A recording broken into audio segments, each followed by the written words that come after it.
बातमी विदर्भातून तेजस आपल्यासोबत पुन्हा जोडलेले आहेत। विदर्भामध्ये जूनच्या पहिल्या आठवड्यात पावसाची शक्यता असली तरी मात्र इथे उष्णतेने कहर केलेला आहे। गेल्या काही दिवसांमध्ये 10 जणांचा मृत्यू झालेला आहे आणि नागपूरचा पारा हा जवळपास 45 अंशाच्या पुढे गेलेला आहे। गेल्या 24 तासात या ठिकाणी 10 जणांचा मृत्यू झाला आहे। अधिक माहिती घेऊया, आपले प्रतिनिधी तेजस मोहतुरे आपल्या सोबत जोडलेले। तेजस, धक्कादायक माहिती समोर येते, गेल्या 24 तासात 10 जणांचा मृत्यू झालाय।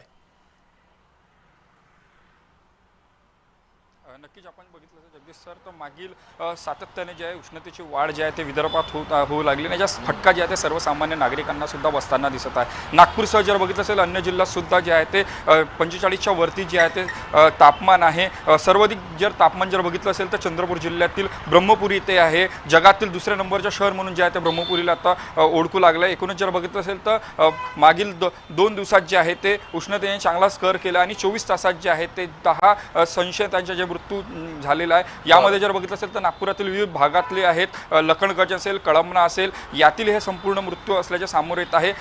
एकूणच जर बघितलं असेल रेल्वेने प्रवास करणारे 3 जे प्रवासी आहेत त्यांच्या सुद्धा मृत्यू जे आहे ते नागपुरात झाल्याची माहिती आहे ते पुढे येत आहे। त्यामध्ये गुजरात असेल, तामिळनाडू आणि इतर राज्यातला एक असे 3 लोकांचा मृत्यू झालेला आहे। एकूणच जर बघितलं असेल तर संपूर्ण याच्यामध्ये जे आहे ते वैद्यकीय अहवाल आल्यानंतरच जे आहे ते स्पष्टता जे आहे ते होणाऱ्या, मात्र एकूणच बेगर आणि भिक्षकरी यांच्या या संपूर्ण मृत्यूमध्ये समावेश आहे। त्यामुळे एकूणच जे आहे ते हाकार जे आहे सध्याच्या घडीला विदर्भात पाहायला मिळत आहे। ठीक, तर सर्व प्रतिनिधी आपल्या सोबत जोडले होते, सर्वांचे धन्यवाद।